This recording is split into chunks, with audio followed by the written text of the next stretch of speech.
一起来看精彩短剧。钟秘书今天怎么了？故事解说：靳总出差结束回到公司，公司里的员工们瞬间变得格外紧张。私下里，员工们纷纷议论着关于靳总的传闻。有人提及此前公司里有人试图攀附靳总，甚至爬上了靳总的床。靳总一直暗自追查这个人的身份。还有人说起，此前仅仅是有人不小心碰到了靳总的手，就直接被开除。这番过往让所有人都格外忌惮靳总的脾气。众人的议论声让身为钟秘书的钟毅内心极度慌乱，他的心里掀起巨大波澜，暗自心惊自己当初和靳总发生了亲密关系，旁人只是触碰手就被开除，自己等同于和靳总发生了更深的纠葛，处境岌岌可危。但他很快又自我安慰，或许靳总根本不记得当晚的事情，试图缓解内心的焦虑。心绪纷乱的钟毅很快收到了靳总的指令，靳总让他为自己准备一份早餐。钟毅立刻收敛心神，恭敬地应声照做。随后将准备好的早餐送到靳总面前，可让钟毅万万没想到的是，靳总突然开口，直白地向他询问是否知道前一晚和自己发生亲密关系的人是谁。接连2次的追问，让钟毅瞬间陷入极致的慌乱之中。钟毅强装镇定，表示自己一无所知，可靳总却笃定他清楚真相，甚至直言要帮他恢复记忆。靳总缓缓道出当晚的细节，清楚记得对方臀部有1颗痣，还提及了当晚的亲密举动。直白的话语让钟毅彻底破防，钟毅再也无法隐瞒，慌忙承认那个人就是自己，同时急切地向靳总解释自己并非有意勾引他。事发当晚，靳总饮用了补酒，早已醉酒，而他自己也处于醉酒的状态，两人是意外发生了关系，并非他刻意设计。靳总看着慌张解释的钟毅，淡淡反问他，既然记得所有细节，为何后续一直请假不来公司上班，刻意回避自己？钟毅立刻解释，自己请假是因为当晚的意外导致身体受伤，并非刻意躲避。靳总随即追问他的身体状况，钟毅连忙表示伤势已经完全痊愈，让他放心，同时郑重向靳总保证自己绝对不会纠缠他，不会给对方造成任何困扰。为了彻底打消靳总的顾虑，钟毅情急之下脱口而出，自己事后服用了避孕药，绝对不会因此给靳总留下任何后顾之忧。这番坦诚的话语让靳总心中依旧存着疑虑，他暗自揣测钟毅的这番举动或许是欲擒故纵的把戏。钟毅见靳总依旧不肯相信自己，只能继续表忠心。他明确告诉靳总，自己一点都不喜欢他，目前已经有了男朋友，并且和男友感情深厚，两人约定在年底就登记结婚。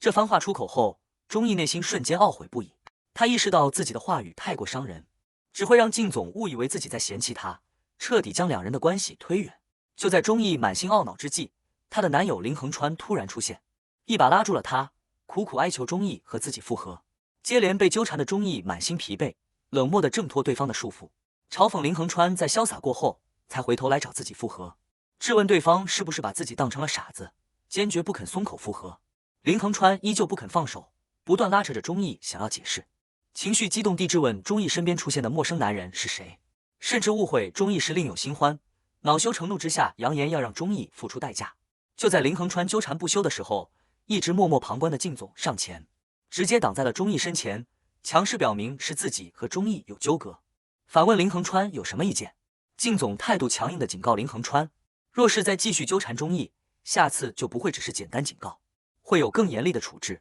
面对气场强大的靳总，林恒川瞬间胆怯，不敢再多说一句话，只能狼狈离开。危机解除后，钟毅看着突然出现的靳总，满心诧异，疑惑地询问他为何会在这里。靳总神色冷淡，没有解答他的疑惑，只是反问他是否需要自己解释行程，语气疏离，让钟毅觉得尴尬又局促。钟毅不愿继续和靳总独处，连忙表示自己先行离开，不打扰他。可他刚转身就被靳总出声叫住。靳总以需要洗手为由，让钟毅带他前往洗手的地方。钟毅只能拘谨地指引洗手台的位置，全程小心翼翼，不敢多言。洗完手后，靳总并没有立刻离开，反而重新坐回了原地。钟毅看着迟迟不走的靳总，内心无比纠结，暗自猜测对方的心思，甚至无奈揣测，难道自己还需要主动请他吃饭缓解尴尬？为了打破沉闷的氛围，钟毅主动给靳总递上水杯，想要缓和当下的气氛。慌乱之间，钟毅不小心打翻了水杯，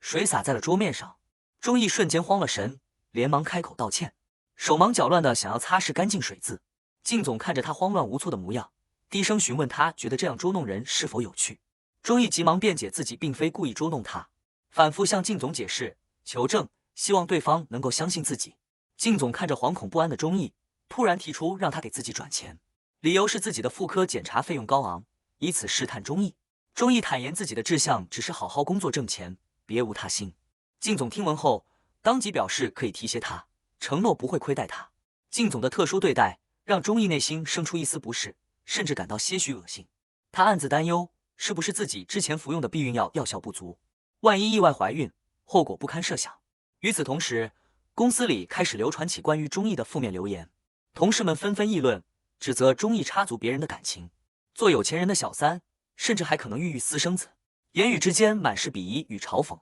听着周遭的流言蜚语，钟毅想起了母亲的经历。母亲用一生的遭遇印证了有钱男人大多喜新厌旧、不可轻信的道理。母亲也曾叮嘱过他，绝对不能重蹈自己的覆辙。过往的经历和当下的舆论，让钟毅彻底下定决心，不能腹中的孩子降生，不能让孩子成为不被世俗认可的私生子。心绪烦闷的靳总随后约好友出来相聚散心。好友察觉他情绪暴躁，忍不住调侃他是不是单身太久，没有陪伴才心绪不佳。靳总无心闲聊，本想直接挂断电话，在好友的挽留之下，才说出了自己的心事。好友告知靳总，靳家老太太一直怀疑自己和靳总有特殊关系，为了避嫌，自己已经对外宣称靳总早已交了女朋友，以此打消外界的猜忌。另一边，回到公司的靳总询问助理陆哲，办公室的茶水是谁冲泡的？陆哲如实告知，这杯茶是靳家老夫人特意为靳总准备的滋补汤药。此时的钟毅因为前日的意外，心怀愧疚，同时胃部隐隐作痛，鼓起勇气向靳总申请请假休养，语气小心翼翼，满是忐忑。靳总看着眼前卑微拘谨的钟毅，内心再次生出异样的感觉，忍不住暗自感慨钟毅格外迷人，始终牵动着自己的心神。就在这时，靳家老夫人突然来到公司，来到靳总的办公室门口，出声呼唤靳总。钟毅听闻老夫人的声音，瞬间陷入恐慌，生怕两人独处的场景被老夫人撞见，引发不必要的误会。靳总立刻安抚钟毅不要乱动，让他待在原地，自己独自出去应对，叮嘱他听到自己的呼唤再出来。老夫人见到靳总后，立刻开门见山，提及自己听闻他最近和一个女孩子走得很近，随即接连追问对方的年龄、职业、家庭背景、父母工作等详细信息，态度认真。独处的氛围加上奶奶的追问，让靳总再次对钟毅产生心动的感觉。他强行压下心底的悸动，耐心应对奶奶。老夫人语重心长地叮嘱靳总，既然和对方在一起，就一定要担负起责任，靳家绝不允许出现始乱终弃的行为。见靳总沉默不语，老夫人再次追问他是否将自己的话记在心里。靳总无奈回应，让奶奶无需操心，对方并不需要自己负责。老夫人听闻此话，当即数落靳总，认为是他做的不够到位，才会让对方如此疏离，同时直言靳总的脾气需要改正，不然很难得到女孩子的喜欢。随后老夫人提出要留在办公室等候，想要亲眼见见那个女孩，帮靳总把关，出谋划策。靳总连忙拒绝，表示自己的事情可以独自处理，无需奶奶插手。老夫人却并不放心，直言靳总若是能妥善处理感情问题，也不会年纪不小依旧孤身一人。话音刚落，老夫人察觉到办公室内还有其他人的气息，当即开口质疑。靳总立刻否认，可老夫人早已看穿一切，一眼就看出有人藏在办公室的卫生间里。老夫人见状，非但没有生气，反而十分欣喜，误以为两个年轻人是刻意制造私密相处的氛围，忍不住夸赞靳总大有长进，直言靳家有望迎来后代。靳总急忙解释自己和钟毅目前并未在一起，恳请奶奶不要对外乱说，避免败坏钟毅的名声。老夫人满口答应，声称自己嘴最严，绝对会守口如瓶。可转头离开后，老夫人就迫不及待地向外人分享，直言靳总开窍了，和女孩子躲在办公室卫生间相处，满脸都是欣慰。这一幕让紧随其后的靳总无比无奈，没想到奶奶转眼就打破了承诺。次日清晨，靳总和钟毅一同抵达公司，路上气氛格外尴尬。钟毅为了打破沉默，主动向靳总汇报当日的工作安排，告知靳总上午9点半到10点半需要和宏宇集团开会，11点还要出席鹿茸庄的剪彩活动。汇报工作的过程中，靳总突然出声，让钟毅将衬衫的扣子全部扣好。随即，公司总裁办下发新的规章制度，要求全体员工着装规范，必须扣好所有衣服扣子，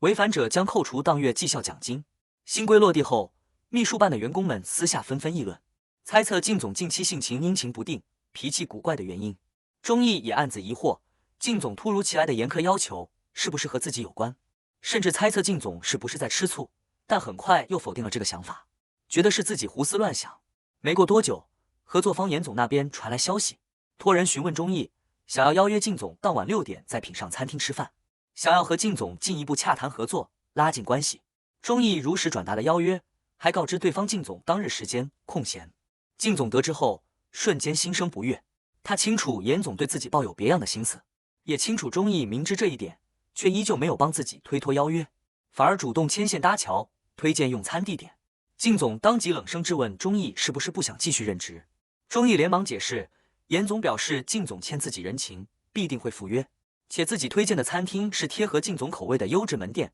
并无私心。靳总听闻后，语气冰冷地反问自己是否还要夸奖他的懂事周到。钟毅收敛心神，恭敬回应客气。起初靳总吩咐钟毅推掉这场饭局，可片刻后又突然改变主意，告知钟毅自己会准时赴约，并且要求钟毅全程陪同自己参加应酬。钟毅满心诧异，疑惑这类应酬向来都是陆特助陪同，不解为何偏偏让自己前往，却也不敢提出异议，只能顺从答应。前往餐厅后，严总热情接待了靳总，坦言这家餐厅是自己提前许久预约的，特意邀请靳总品尝特色菜品。用餐过程中，严总察觉到靳总神色不佳，看自己的眼神格外怪异，忍不住心生疑惑。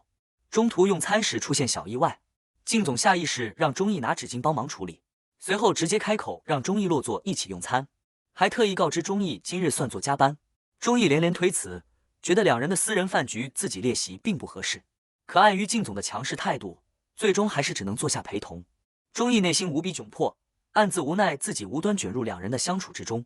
处境尴尬。严总看着同桌的钟毅，有意支开他，向靳总表示自己有私密话题想要单独交谈，打算让服务生将桌上的菜品打包，让钟毅带回住处食用。靳总却直接拒绝了严总的提议，直言钟毅跟随自己多年，是值得信任的自己人，没有需要避讳的话题。这番特殊的认可让钟毅内心愈发别扭，觉得上下级的关系被刻意模糊。随后严总直面询问靳总究竟喜欢什么样的女性类型，靳总没有丝毫犹豫，直白表示自己偏爱行事干练、衣着简约、遇事沉稳的女性，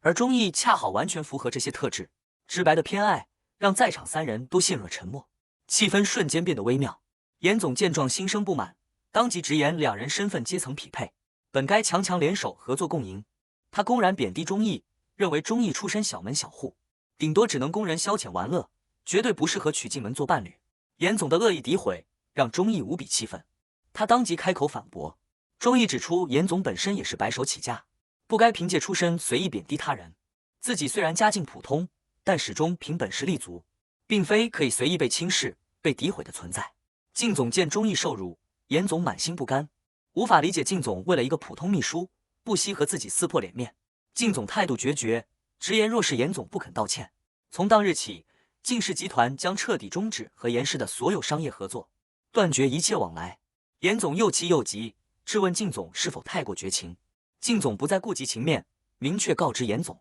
自己早已心有所属，让他日后不要再对自己抱有多余的心思，也不要再来往纠缠。饭局结束后，两人单独同行，钟毅忍不住开口，让靳总日后不要随意开这种玩笑，以免让人误会。靳总却认真反问他，自己的心意并非玩笑。话音刚落，钟毅突然泛起一阵恶心，出现了呕吐的迹象。靳总敏锐察觉到他的身体不适，连忙关切询问他的状况，还提出要送他去医院做检查。钟毅内心瞬间紧绷，极力推辞，谎称自己只是简单的肠胃不适，并无大碍。他内心无比慌乱，清楚自己大概率已经怀孕，绝对不能去医院检查，一旦怀孕的事情曝光，自己一定会被公司开除，彻底失去赖以生存的工作。面对靳总的再三关心，钟毅只能以晕车、身体不适为由，坚持独自步行回家。匆匆和靳总道别后，快速离开。钟毅走后，靳总再次直面自己的内心，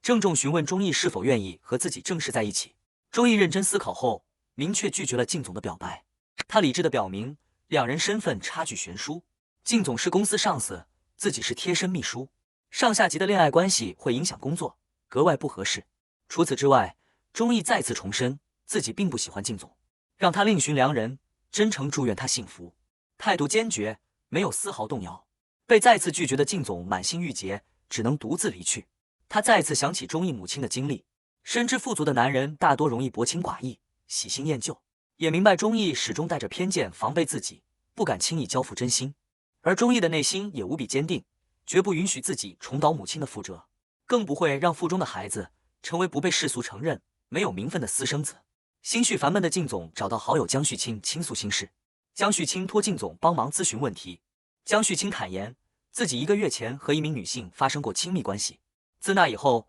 自己只对这一位女性有生理感觉，面对其他所有异性都会生理性排斥，无法产生任何冲动。钟毅代为咨询，询问江旭清对方是否是他的第一个女人。江旭清予以肯定，并表示自己并非随意滥情的人。钟毅继续细致询问后续反应。江旭清坦言，自己平日里几乎没有相关冲动，可近期总是不受控制的想起当晚的场景，想起那个女人。钟毅继续追问，是否见到对方就会心跳加速、心绪慌乱。江旭清却嘴硬否认，直言自己不可能喜欢那个女人，还不满地质疑咨询的专业性。钟毅立刻调整说辞，结合症状给出判断，告知江旭清，正因对方是他的初次，才会对他产生深刻的生理和心理影响，建议他多接触其他异性，以此转移注意力，缓解当下的状况。咨询结束后，一众好友带着靳总前往会所散心，想要帮他排解烦闷。朋友们看着借酒消愁的靳总，十分不解。向来有严重洁癖、不近女色的他，如今却为情所困，郁郁寡欢。众人贴心安排了多位女生陪伴，可靳总扫过一圈后，只觉得所有人都比不上钟毅，满心皆是失望。靳总不满身边人的气息，立刻让在场女生洗掉身上的香水味，却依旧无法缓解心中的烦闷。就在这时，江旭清给钟毅打去电话，告知钟毅靳总已经醉酒，点名让他前来接送，拒绝让陆特助代为处理。钟毅无奈之下，只能答应前往会所接靳总。钟毅抵达会所楼下时，遇到了派发安全用品的工作人员。工作人员热情向他推销介绍，钟毅礼貌拒绝后准备上楼，刚走进会所包厢，就撞见包厢内的场景，瞬间心生误会。靳总见到钟毅赶来，立刻驱散了包厢内所有人员，急切地向钟毅解释自己在会所内什么都没有做，让他不要误会。钟毅故作坦然，表示自己能够理解，成年人有正常需求实属正常，让他无需解释，自己只是奉命接他回家。交谈间，靳总看到钟毅手中的免费用品，瞬间心生不悦，严肃质问他为何随意接收陌生人的东西。钟毅连忙解释，明白靳总是出于关心自己，郑重表示会努力工作，好好回报他的关照。说完，钟毅便再次和靳总道别，转身离开。靳总的好友看着他满心满眼都是钟毅的模样，忍不住出言调侃，建议他若是实在放不下，不如强行将钟毅留在身边。这番荒唐的提议被靳总厉声呵斥，他绝不允许任何人伤害、糟蹋钟毅。好友见状只能作罢。另一边，内心纠结万分的钟毅，此前已经预约了人工流产手术，手术时间已经正式敲定。可真正临近手术，即将彻底放弃这个孩子的时候，钟毅的内心却充满了不舍与纠结，迟迟无法下定决心。为了彻底了结这段纠葛，钟毅最终还是亲自前往靳氏集团，想要和靳总做最后的了断。他径直走向靳总的办公室，前台工作人员询问他是否有预约，钟毅态度笃定地表示自己和靳总的关系无需预约，靳总也不敢拒绝自己的到访。